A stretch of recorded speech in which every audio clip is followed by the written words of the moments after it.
should have received a notification that we're being recorded, so just bear that in mind if you are asking any questions. I like to try and keep these informal.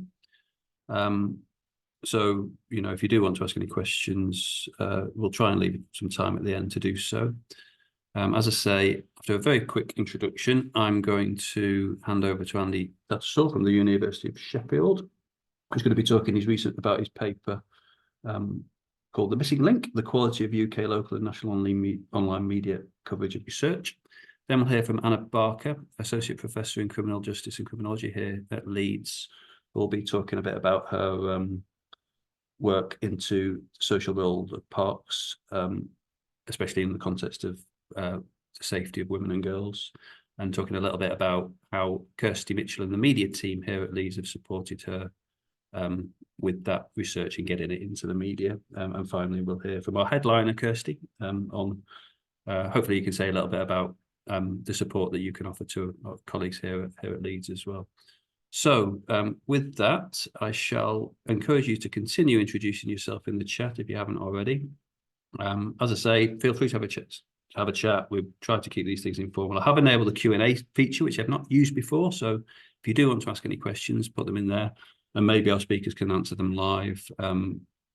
Otherwise, hopefully, as I say, we'll have a little bit of time at the end. And if not, we can always try and follow up later. So with that, I'll tell you what, I'll just trail before I hand over to you, Andy. Our next event. So these open lunch events, we try to run once a month. So the next one is very soon, actually, just next week. So that's about the Open Research Europe platform, which is run by a company called F1000. Now, while that's Open Research Europe, I would encourage anybody with an interest in developing models of open access to come along to that, because F1000 actually run similar platforms for a range of other funders as well as their own platforms. So you can find that online, and I'll post a link in the chat as well. But other than that, I shall stop sharing my slides and hand over to you, Andy, if that's all right. Thank you, Nick. I'll just start sharing my slides. So that minimizes Zoom, which is always great fun. So can you see that okay? Just checking. Yeah, I can. Hopefully everybody else can too. Fantastic. I can't see where the chat's gone. Let me just get the chat back up in case. All right. So in case anyone wants to no post any complaints. question. So thanks a lot, Nick, for inviting me to this great series of talks, and good afternoon, everyone. As Nick says, my name's Andy Tattersall. I work at the University of Sheffield. You can follow me on X, amongst all other social media platforms, etc. And I'm an information specialist based at the Sheffield Centre for Health and Related Research within the Faculty of Medicine, Dentistry and Health. I also want to acknowledge my colleague, Dr. Chris Carroll, who helped me on this paper. It was an idea that I'd been floating around for a few years, and I approached Chris because he's a particularly competent academic, and he helped shape this paper into something much better than what I would have probably done on my own. So the purpose of the research was really to identify how much of the University of Sheffield's research is cited in the local and national media. It's very hard to get an exact figure of that. It's really, really hard to find out where everything's been covered. And because altmetrics was the tool that I used, but that doesn't actually tell us the whole picture, and there's various reasons for that, which I'll discuss later. I also wanted to discover how many in the sample that we had properly acknowledged the authors, the institution at Sheffield, the funder, the journal, and whether it was linked to an open access version of that research. And the main goal was to actually create a checklist to encourage a better quality reporting of research.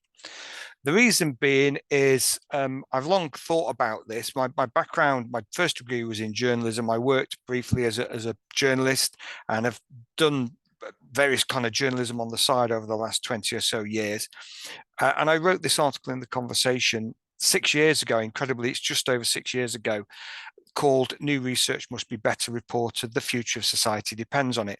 I don't think it's sort of blowing things up too much to say that, because we do appreciate that there's been a lot of misinformation on the web, particularly around COVID and climate change, and things may potentially get worse. We've got two major political votes happening in this next year in the UK and the US, and there's a lot of fake information out there, fake evidence. And the way you fight this is with facts and actual evidence. So I thought it was quite important, because I'd noted for some time that I was seeing in national and local media what I'd say was poor reporting of research, and there's various reasons why that might be happening, but one of them that I did note was that I just didn't seem to find links to the research they were talking about. Now I've got a master's in information science.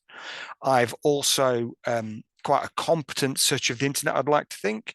I've got a library information background as well. But what about members of the public? What about those who don't have the skills to try and find published research?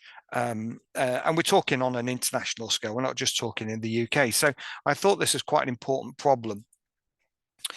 And it should matter. It should matter to researchers, to the research institutions. It should matter to the funders, the publishers, and the public, because there's a lot of problems here. One, firstly, the national and regional media don't always know enough about the nuances of public research, especially things like open access. Preprint's a good example, whether something has gone through peer review. They don't know about the journal system, things like digital object identifiers that allow things to be tagged and allowed to be tracked in altmetrics. Also, things like ORCID, the reporting of statistics, results, and conclusions. But also, I think it's fair to say that areas of the media don't particularly care about accurate reporting, as it conflicts with their own bias and agenda. So if something comes out saying this about climate change, if that news organization have a different agenda, they may report it in a certain way with certain commentators. Remember, the priority for them is to sell newspapers, to sell advertising space. And obviously it's a tough time for the media as well. I don't want to be too hard on the media, because it's a very competitive and squeezed area for income. There's also the problem of yellow journalism and churnalism. This is sites that publish lots and lots of clickbait material, lots of informed pieces that aren't particularly well evidenced, and also in regional media reporting, where all of the links that you'll see on a news story actually link to consumer platforms rather than the actual research. And of course, AI potentially could make all of this worse. Also, university media teams don't always share all of the important information, and that's not entirely their fault. University media teams are often very overworked, they're under-resourced, and they don't have a lot of time to invest on lots and lots of different stories. So they work very, very hard. So if the researchers aren't passing on the relevant open access links, the contacts, the funders' names, journal links, they don't necessarily have the time to actually go and source all of that. So processes need to be captured in that more. Also, academics are not in control with the media interviews. They often are thrust into the limelight with little notice. So things, again, do get misconstrued and shared poorly. Whilst all of this doesn't help altmetrics. Altmetrics works on being able to pick up links that exist, that are able to be tracked to see where the conversation is taking place, where that impact is happening, where things are being shared. And if they're not being shared as part of any communications on social media, etc., then there's a problem further down the line. So it's important because we're trying to capture evidence for impact. Impact's very important, and there's ways that we can capture that. And if we're not picking up on where things have been communicated, it gets missed. And of course, the impact can form part of the impact case studies, and they can contribute to the ref. Now, a lot of this is captured ahead of the ref as part of impact case studies. But if we're doing the right things, we can actually make it easier to find this. And of course, for me, I'm most interested in things around factual accuracy. It's very, very hard to tell what is truth and what is fiction. It's going to get much harder with AI. So for funders and citizen scientists, patient groups, members of the public, they can read the research themselves. I believe it's harder to misreport research if you have to link to it, if you can actually get to see what it says compared to how it's being reported. Now, not everyone can understand research papers. If I look at a computational science paper or an engineering paper, I will not have a clue what it means largely, apart from the abstract. So again, we do need to try and make things easier. And for those of you who've worked in the media, you'll know that there is a kind of a life story here. There's a life cycle that when you get something that's published via a press release, that could be from a media team, a journal, it could be from a research organization, a funder. It may get picked up by a news agency, then a newspaper. It then may get republished on syndication sites or partner sites, because a collection of local newspapers may be owned by the same syndication who are taking their content from the PA News Wire, which is the national news syndicate. And it then may get reblogged on science and special interest blogs, shared across social media. So if the first action misses all of those links and citations, then it gets missed further down the line, and that is a missed opportunity. So what I did was I looked at UK media, local, national, specialist, found 8,970 mentions across those, and then looked at those that had working URLs. We then filtered out the non-URL outputs, bad links, duplicates, things that fell out of scope, and we had 298 items, and for national media we ended up with 271. We then checked that sample for those that were open access using the unpaywall checker. So again, if there's an open access version, that should be the one that gets included or certainly added to any kind of release or communications, because there's no point sharing your research and then someone goes to a paywall. Now, of course, a lot of research is still paywalled, a lot of it is embargoed, so there's no way around that, but there are other things you can do around LACE summaries and press releases, of course. Both national and local media results were manually checked for mentions, and we looked for mentions of University of Sheffield, a Sheffield author, the journal or publisher, a non-Sheffield based academic or collaborator linked directly to the research, the funder, the research paper, and whether the link to the paper links to an open access version. This is being recorded, so you can refer back to this slide later. But one of the notable things that we found, particularly in regional media, was out of the 231 that we looked at that had links to papers, so the 268 there that were linked to papers, a very small percentage were actually linked to the actual research paper. That's 37, and 231 were not linked to the research paper. So it's much harder. There's links in the stories. If you click on them, it'll take you to a shampoo advert. It'll take you to a holiday site, but it doesn't take you to the research, because their main concern is through third-party commercial advertising. So again, there's no link. The national media performed quite poorly in terms of funders. Funders were very rarely cited, but they did actually link to the paper. In the vast majority of cases, they linked to the paper. And that was really, really positive. Again, less pressure perhaps in terms of commercialization, but they still obviously do have adverts on their sites. Now, funders are not always going to be cited. Not all research has a clear funder. So you can be forgiven as to why that might be like that. We were only able to look at the Guardian, Metro and Financial Times, because they were the only ones within Altmetric that actually allowed us to look at the data. Things like the Daily Mail, who publish an awful lot of research, did not allow us to actually check the authenticity. Although we believe it to be correct, we couldn't manually check it. Things from the Metro were all reposts from the Conversation. Conversation publishes under a CC BY non-derivative version, so that they're allowed to do that. Other national news sites also didn't include links due to the license between Altmetric. So say things like Daily Mail. Many Guardian news articles were actually blogs and essays, so they link to the research, but they don't overtly cite it. It might underpin the actual piece. Quite interestingly, bonus points for the Guardian, people like George Monbiot, they will occasionally actually include a citation at the foot of the story, an actual proper formatted citation. And I think that was good practice. So in conclusion, what we wanted was a creation of a checklist to be used in research communications that include, but are not exclusive of, a link to the research paper, preferably the open access version or open access version and the peer-reviewed published version.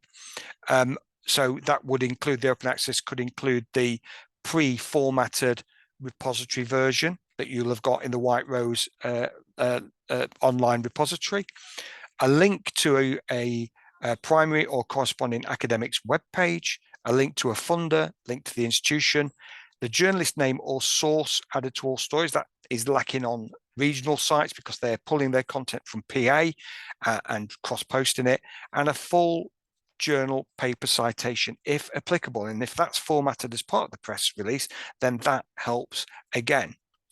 Altmetric data to retain permanent links of media interest through third-party sources to improve evidence and longevity of research impact. Now, that might have already been improved, that you can actually now track these sources easier. And also, for the last 2 years, I've run an event called Publication for Press for UKSG.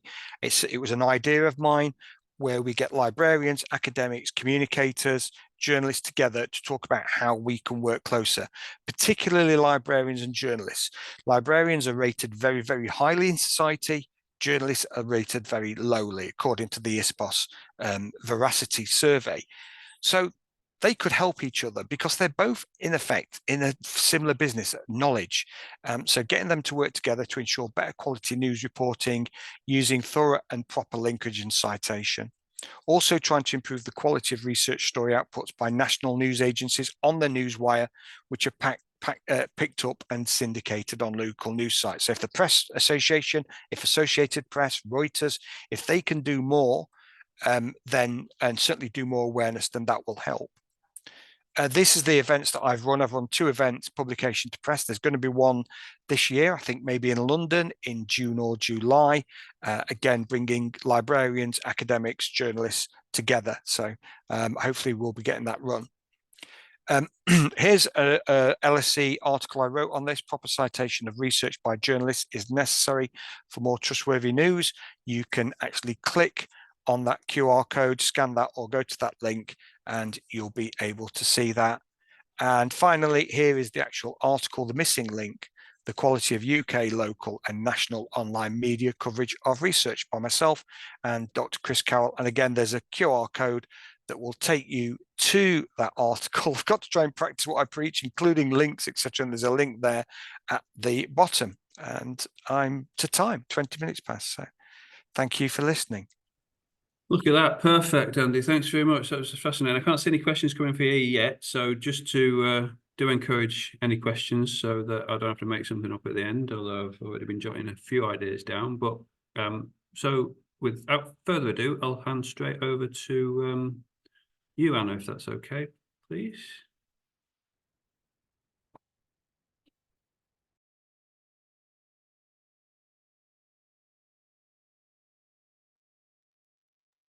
Yep, can see your slides okay. Right, okay, thank you. Sorry. Took me a moment to upload those. Actually, I'm not sure if I pressed the share video audio function, so just give me a moment.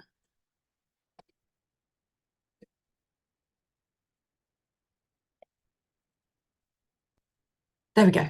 I remember to press the share sound button now. Hello, everyone. Thank you so much for inviting me, Nick, to part of this webinar. My name's Dr. Anna Barker. I'm an Associate Professor in the Centre for Criminal Justice Studies at the School of Law, University of Leeds. And following Andy's brilliant presentation there, providing much needed wider context, I think, into this issue, I'm going to take a slightly different tact in that I've been asked to present, I suppose, a specific example of research that we've done in terms of women and girls' perceptions of safety in parks, to look at that example in terms of getting it into the media. And I'm going to say first up that I'm not a media expert here, so I am solely someone who is a researcher on women's safety in parks. So don't take my advice, but I'll tell you a little bit about our research. Take Kersti Mitchell's advice, because Kersti Mitchell is the External Communications and Campaigns Manager here at the University of Leeds. And because I'm not the expert, I'm joined by this fantastic co-speaker, Kersti, who we worked with on getting our research into the media and making it more visible. So Kersti has been truly instrumental in that regard. So my thanks to Kersti. And so I'm going to talk a little bit about our research. And I suppose I was from the outset, I was a little bit nervous about engaging the media as an academic in research. I think that's important to say, in part because crime and safety and things like that can kind of be presented in a little bit one-dimensional or potentially taken in a different way. And so I've been really impressed with the coverage, actually, of the research, and I think that is down to Kersti's well-drafted press releases and also briefing of different outlets in terms of the findings. So I'm going to say a little bit about our research and the fact that it led to the development of new guidance. So both of those have been picked up in the media, and it's probably worth saying that the initial research that we did was not actually hugely picked up, but it's actually only when we translated that research into a piece of guidance that actually the research and the guidance then became picked up as part of a national conference that we did in May last year. So without further ado, so I think one of the reasons as well that the research got picked up is that obviously women's safety is a national issue. And I think in relation to parks, actually, we often think about women's safety in relation to the nighttime economy, in relation to streets, in relation to public transport. And I think parks are a bit of a gap here. And so situating our research in that wider context, we're also fortunate that the Office for National Statistics cover women's perceptions of safety across Great Britain. So we can see from their research that women feel less safe in parks than they do in other types of public settings, like streets, on public transport, busy train stations and so forth. So they feel less safe in parks than they do in other spaces, but there is also these gendered inequalities. As said, 1 in 6 women feel unsafe during the day, and that rises to 4 out of 5 women after dark. So we situated the kind of coverage, but also our research within that wider context. Because we were using the research to engage policy and public communities as well, we wanted to produce a report quickly of the research findings as we kind of then separately wrote up the research as part of journal articles. So worked with Nick here in the office to make sure that those reports had DOIs attached to them that could be linked into the coverage. And our research looked into, in that wider context then, because we know the extent of insecurity around using parks, which of course have these enormous well-being and health benefits for people, what are actually women and girls saying, and what are professionals saying about what makes them feel safe or unsafe? So we did a Q methodology study, which is a quantitative and qualitative study. And essentially we were trying to find out, are there areas amongst women, we're often seen as this like homogenous group, are there areas amongst women where they agree on and where they disagree on as to what might make public spaces feel safer?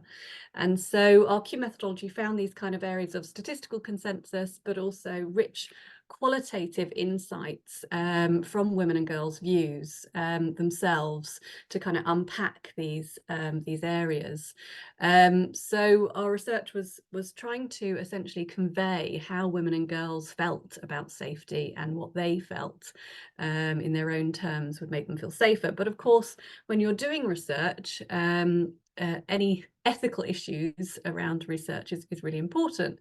And of course, we wanted to provide anonymity to the women and girls we spoke to as part of the research. And so whilst we have these lovely, rich qualitative material around women's views, they for media coverage, they are just that, they are anonymized quotations, and less a kind of I suppose they give some human appeal, which kind of resonates with lots of women, but they aren't kind of those, I suppose, stories in and of themselves.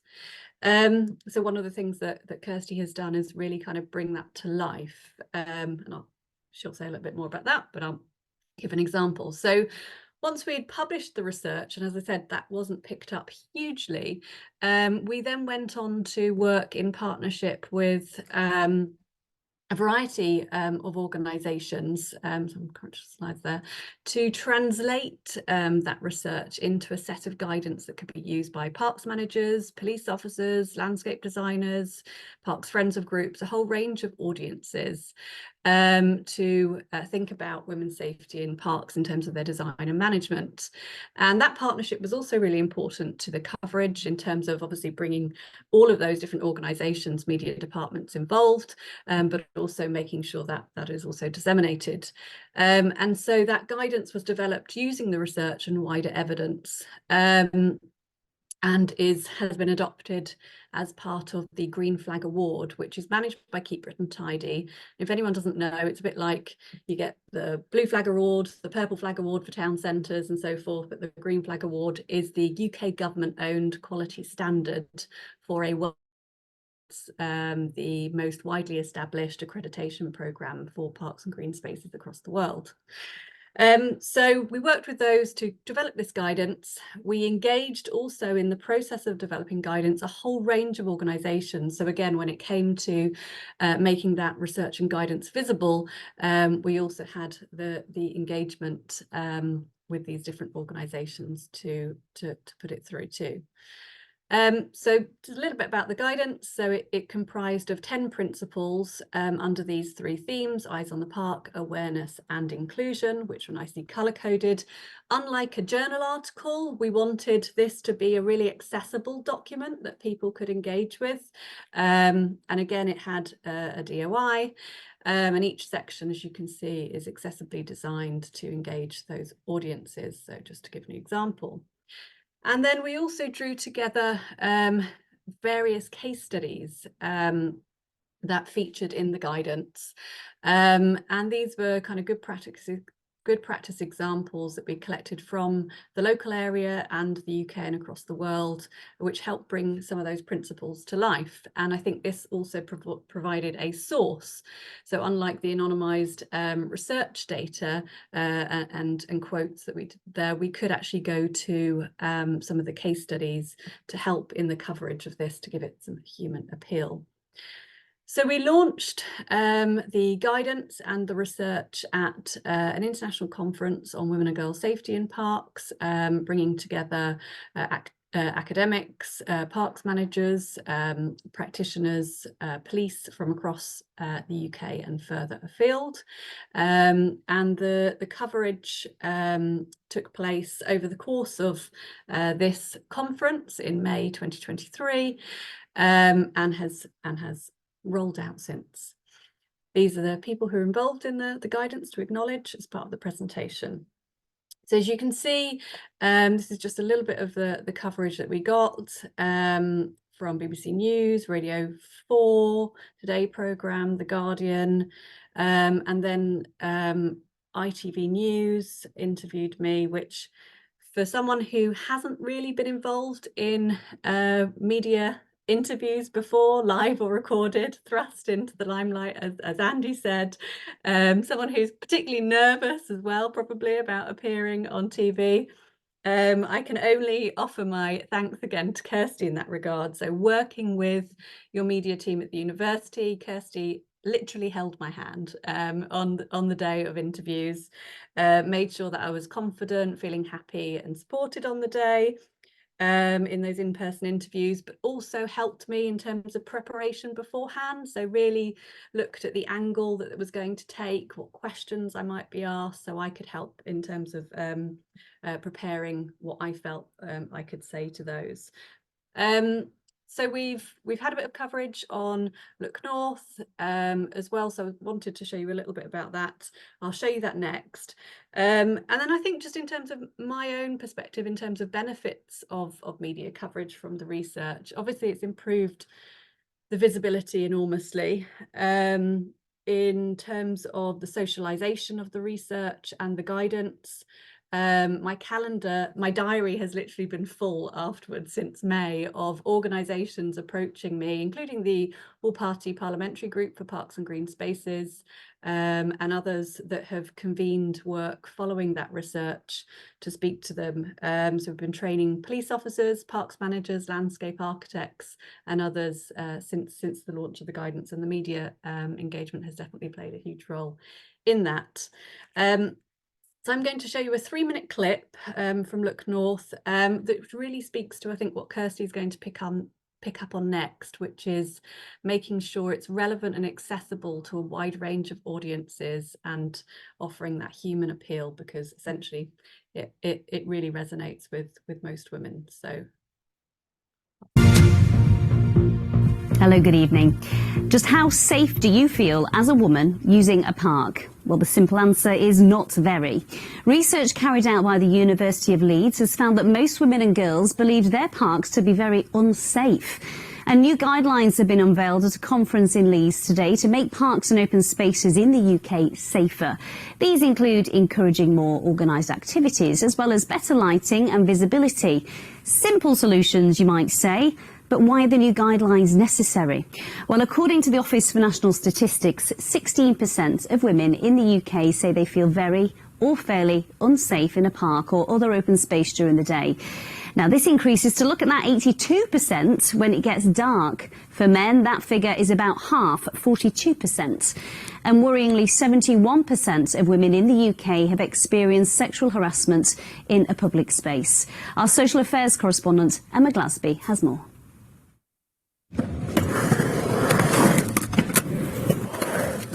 Early evening in a Leeds park, and these girls show us how it's done. This is Woodhouse Moor, the heart of the student area. More and more female skateboarders are coming along, but safety's always on their minds.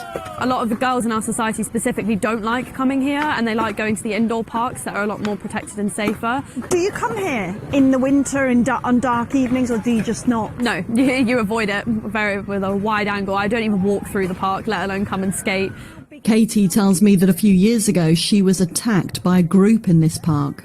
I don't know, I still come here because I don't want to be like defeated by it, do you know what I mean? Like this, I want to come here to skate and nothing else. I deserve to feel safe in this space, but it isn't that way.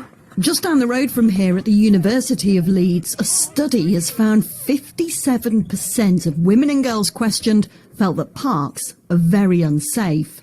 They've worked with the women to draw up guidelines on how to make parks safer, including more escape routes, better visibility and organised activities. So actually, the area that they all agreed on that would make them feel safer is seeing other women in parks. So probably the single best thing that can be done is to make parks as appealing and as welcoming to women and girls as possible. It's not an acceptable position for women to feel less safe. There are groups trying to change things. In Wakefield, this walking group meets every week. It's for everyone, but it's encouraged a lot more women to get out and enjoy the local parks and green spaces. If I went out and for a walk on my own, I would let people know that I was going out, what sort of time I was going to be back, and try and, if I was walking, I may just sort of walk more in the town centre rather than in the park, particularly if there weren't many people about. But then you're missing out on the green space. Yes, yeah, and that's something I really enjoy, but you do feel you miss out sometimes as a woman on your own. We know being in nature helps our physical and mental health, so it makes sense to get all of us using green spaces. But will there be enough change so women feel these are also safe spaces? Emma Glasby, BBC Look North. So I hope that was a useful summary. I'm going to hand over to Kersti to unpack that a little bit further from a media perspective. But for any academics in the room who are nervous about it, doing media interviews, that was a recorded one. So I got to do that about 15 times. And as I said, having Kersti there was extremely reassuring. So thank you again, Kersti, over to you. Actually, as I recall, Anna, you were a bit of a one-take wonder on that one, so I think it was fine. So I'm going to attempt to share my screen now, so just bear with me a moment. And of course, the one thing that I need isn't there anymore, so... yeah, well, I'll just fill the space while you're... You fill the space. Kirsty. whilst Thanks, Anna. That was great, really interesting. And again, just to encourage any questions as we go, but hopefully we'll get a greater insight on how to do this from Kirsty. yeah, it's just for some reason it's just decided to lose my PowerPoint. So It's always the way. I know. Yeah.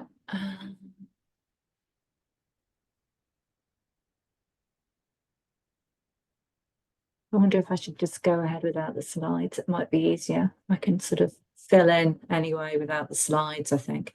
Or I can just use them as a reference point for me, but it's just not bringing them up for some reason when I go into it. So anyway, oh no, it has. Great. There they are suddenly. My name is Kersti Mitchell. I am the External Communications and Campaigns Manager at the University of Leeds, which means that I get to do some really great work with people like Anna, and get to do some really good sort of human interest stories like this one, which resonate with lots of people. So hopefully you can see my screens now.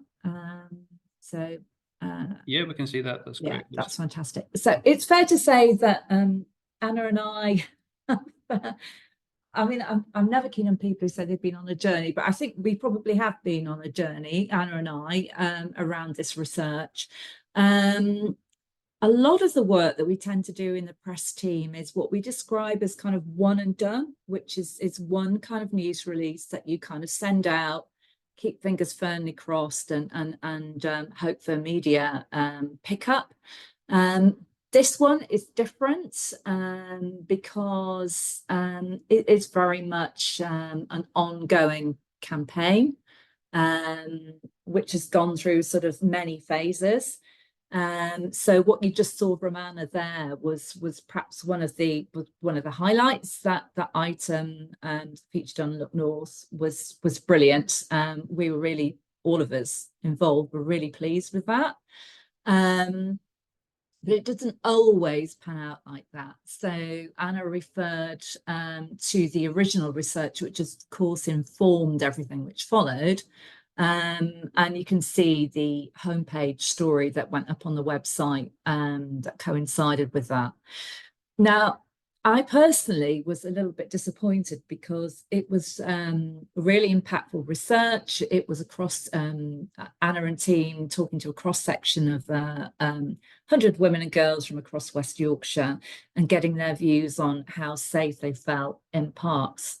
Great story, I thought. Surely relevant to all of our print, online and broadcast media across West Yorkshire and potentially beyond.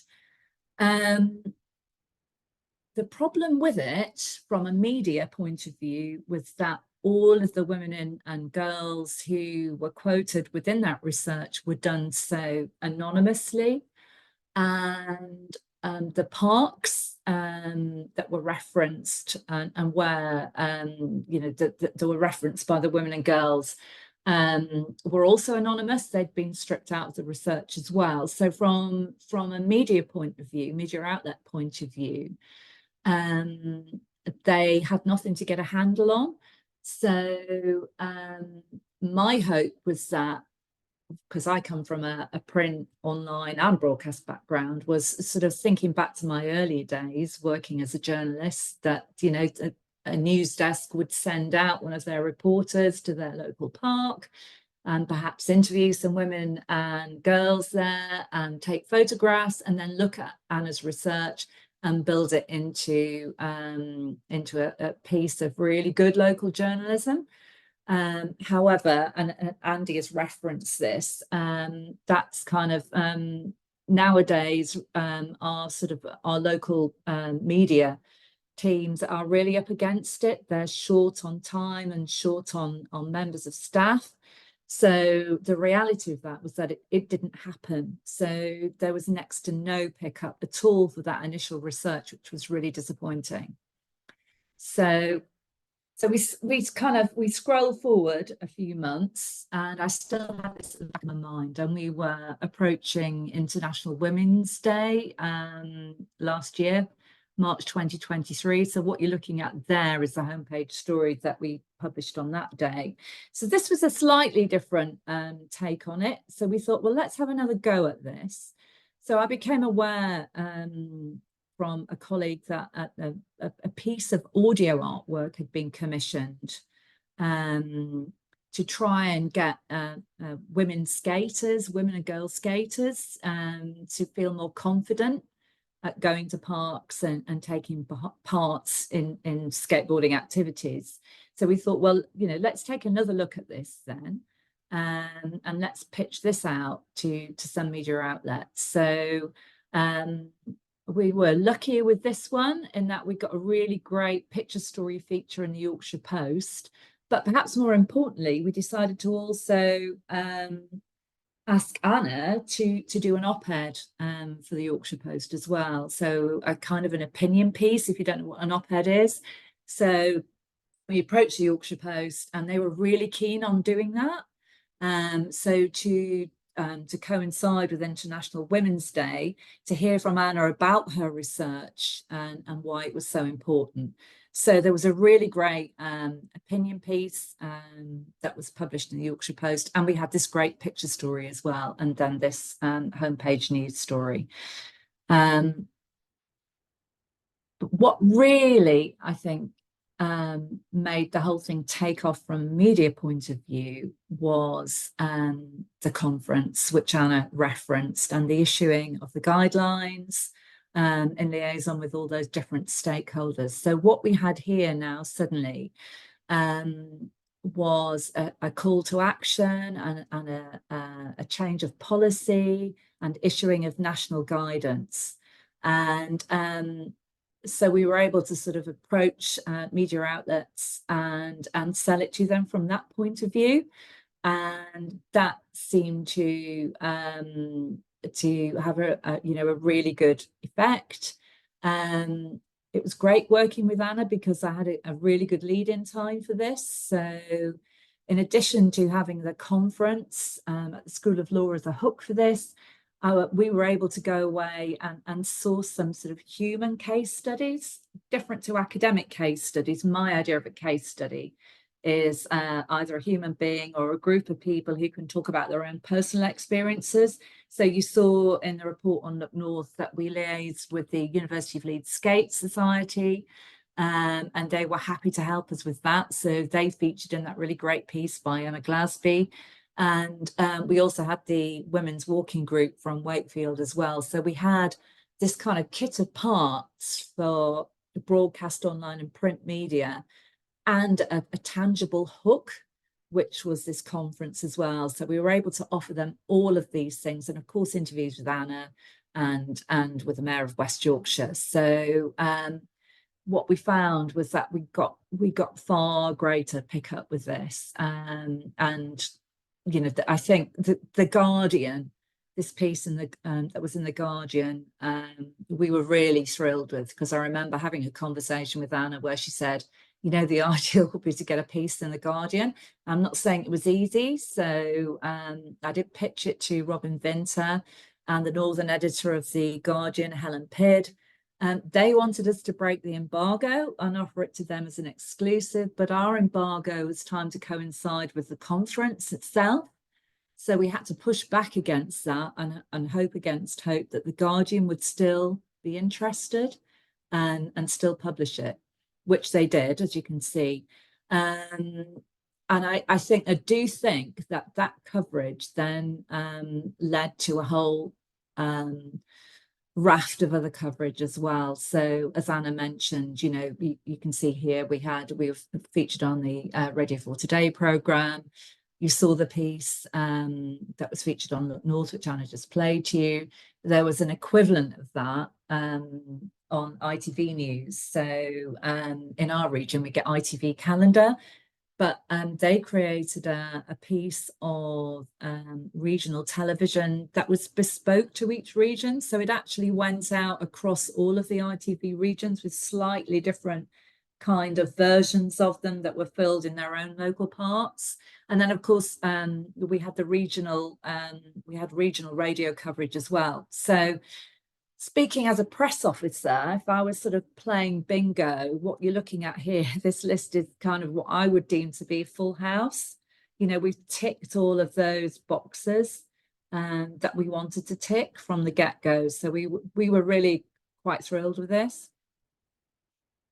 And the result of all that, as you can see there, was, you know, we had 1 million views online, we had 226,000 views on social media, and 4,000 shares on social media. So that was really great. Just to pick up quickly here on a few points that Andy mentioned, because now will be the time to say that, I think. So when we put out news releases, and in the case of all of the news releases that I've written for Anna, we always do include links to the research itself and to the journal, and we always mention the funders as well and link through to the websites of the funders. When we put out our social media posts, our social media team will always link back to our homepage stories. And of course, they will also include those links as well, those URL links. So we can't control what the media puts out. And yes, you're right, Andy, it's incredibly rare to get a link directly back through to the research. It's very frustrating. But what I would say about that is that this is why it's really important to get those key messages across in the news release itself, because we are aware that they won't link back through. Therefore, it's down to us to do a really good job of telling the story and trying to get as much into the news release as we can. That would be that comes from the research itself. So the whole safety in parks sort of journey and the various sort of iterations, it's actually a really good case study, I think, in getting your research into the news, because it tells us a lot about the process. And frankly, you know, getting your research into the news can be a lottery, I'm afraid. A lot of it's about timing. If there's a massive breaking news story, you know, you stand little chance of getting your research into the news. And media outlets are fickle. And, you know, timing is everything. The so-called silly season can actually be your friend in terms of getting research into the news. If it's kind of a so-called dry period where, you know, there's not much going on in the news nationally, that can be your opportunity to get some really good coverage. I would say that as well, you know, your research has got a far greater chance if it's topical. You know, and if it's topical on that day, but also if it's kind of something that's evergreen, so it's topical in an ongoing sense, and clearly Anna's research is. Now, you know, we realise, you know, in our media team and that we can't control when your research is published. We are subject to journals' deadlines. If Nature chooses to publish your research on Christmas Eve, there's very little that we can do about this. We can push back sometimes with journals, and we have been known to do this. We've had some success. We've gone back to the likes of Nature and said, look, this just doesn't work for us, this deadline, so can we think again? And we have had some success, but it doesn't, you know, it doesn't always work in our favour, but we can try. So lastly, what are the tips? What are my tips overall? I would say that, and Anna's mentioned this, accessible language in the news release is absolutely key. I've just been battling before I came online today to talk to you all with a new research paper, which I've got from someone within our faculty of environment, where I'm dealing with phrases like apportionment, entropy, and anthropogenic climate forcing. So Google is my very best friend. But a good press officer will help you to translate very scientific and academic language into accessible language. What will also help you is really good visuals. If you've got a pretty graphic or some good and strong photographic images and all video, that can absolutely make the difference between coverage or no coverage. Human case studies, as mentioned before, so the skateboarders, the women walking in the park in Wakefield, can bring your research to life and make it relevant to a general audience. But none of this can be done without an early heads up. So your media team will thank you if you give them a good lead in. We like to ask for sort of 2 to 3 weeks notice to get a piece of academic research ready to send out to the media so that we can tick all of the boxes that I've just mentioned. And they really will thank you for that. And you'll thank them in the long run because you're far more likely to get coverage off the back of that. And then I would say be responsive. If you sent an academic paper to someone in your press office like me, there will be a number of questions that I'll need to ask you.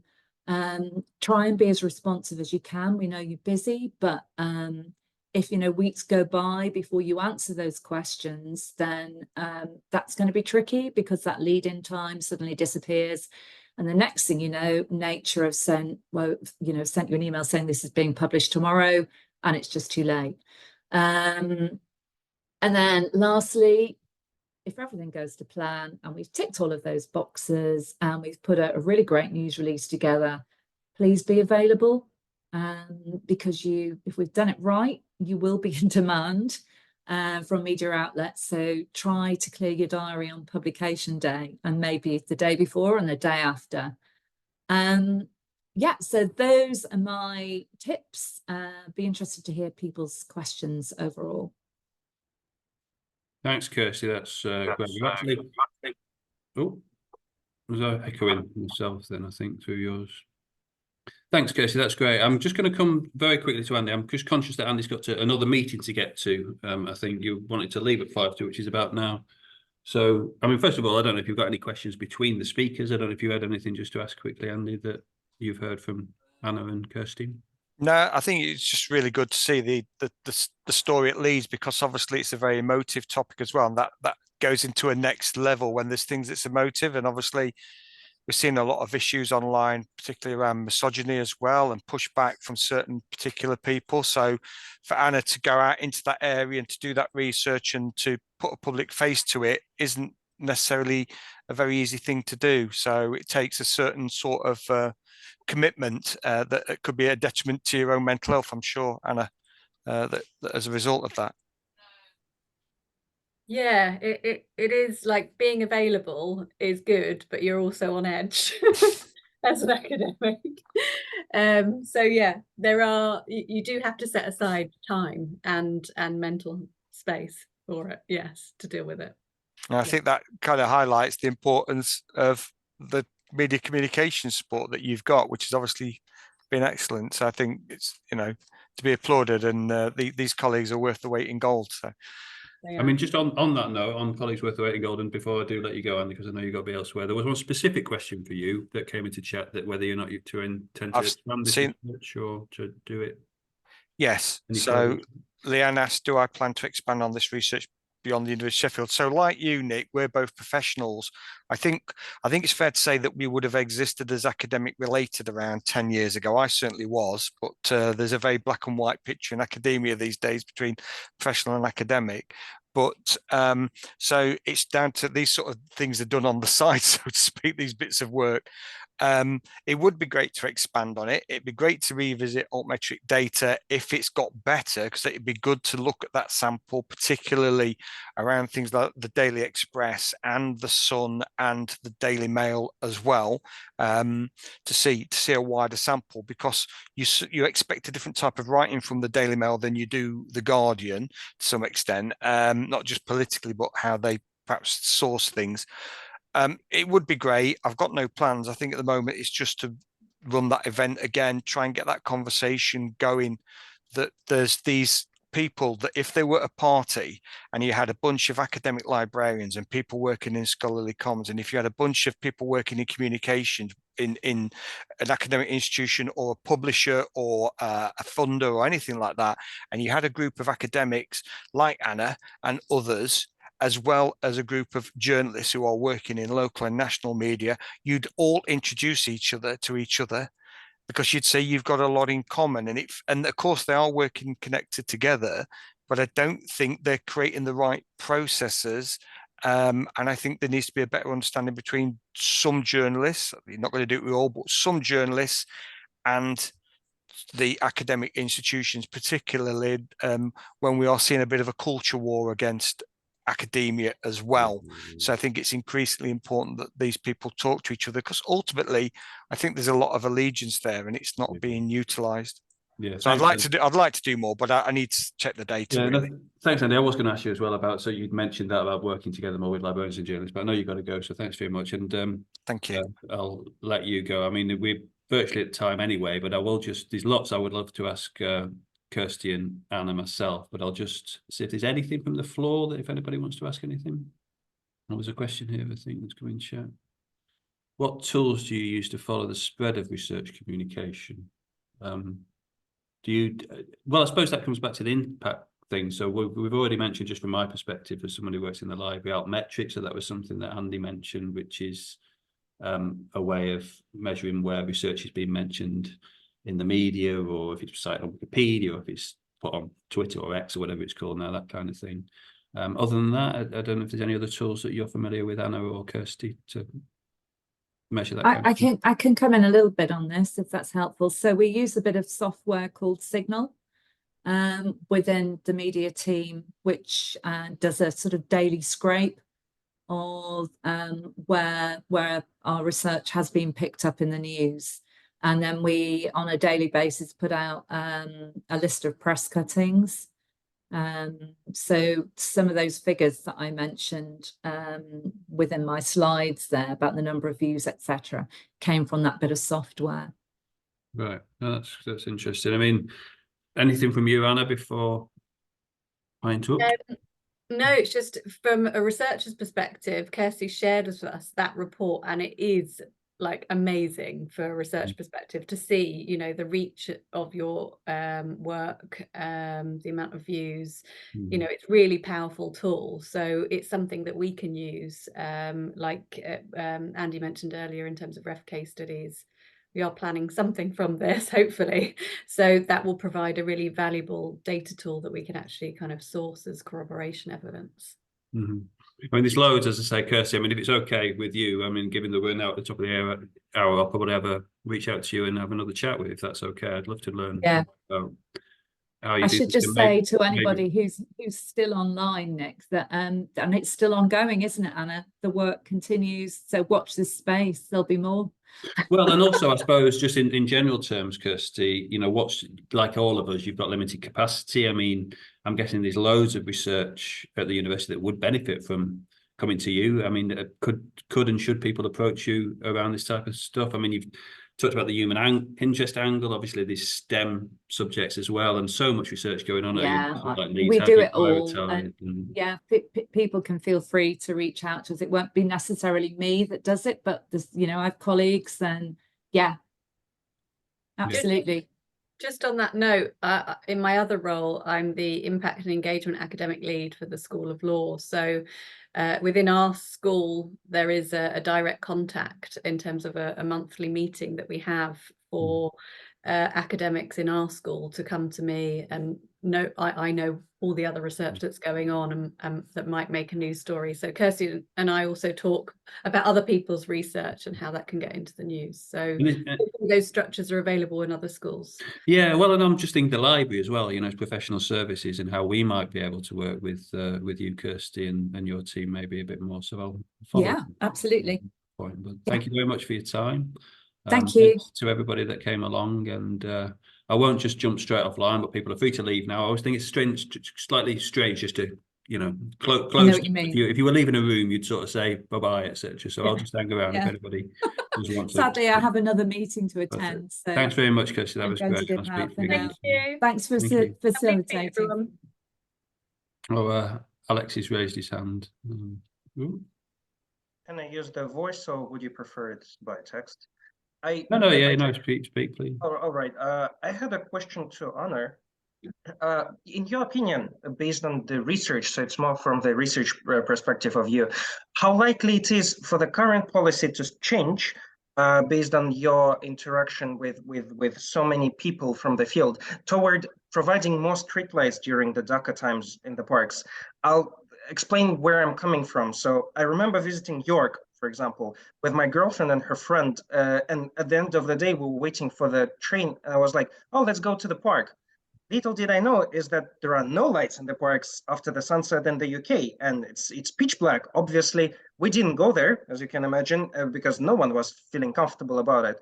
And I know that I've been living in Finland, for example, or even in Russia, where the streetlights are on all the time during the night. And obviously, this is not the only thing to make you feel safer. But I can definitely see that people were, especially in Finland, at any moment in the night, just walking around. And it was, even if you are not in a group of people, but just alone, I could see that it's not just empty, but in the parks especially, you can see people walking around. And do you think in the UK, there is a possibility for it to change?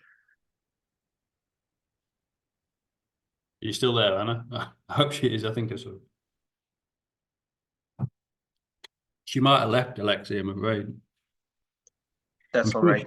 She might have done what I did in a meeting the other day, which is I was trying to unmute myself and I booted myself out of the meeting because the buttons were next to each other. I wonder if I could see her name still on the thing, but she's gone now. So sorry, Alexia, because you voiced that question, which I have recorded actually. So I'll put it to Anna. I'm sure she'd be happy to talk to you about it. Are you a colleague here from Leeds, or are you elsewhere? No, I'm at the University of Bradford, and I'm a STEM student, but it's just a very interesting topic, which I was discussing with my girlfriend, who is also from law and journalism background. So this is a topic we discuss on a daily basis at home, and that was just interesting. I'll certainly put the question to her, and drop me a line, or I've got your email. I think Anna's back in now, Nick. Oh, she. Are you there, Anna? Well, she's probably struggling with in and out. I mean, we've gone past the hour anyway, so. She's disappeared again. It looks like her connection might be dropping. But yeah, I'll put the question to her, Alexia. It's an excuse for me to drop her a line in any case, and if I find anything out, I'll get back to you. But thanks for coming, and hopefully you found it useful. Yeah, thanks a lot. Thanks, everyone. I'm going to close the meeting now. So thanks for coming, everybody. Bye-bye. Bye.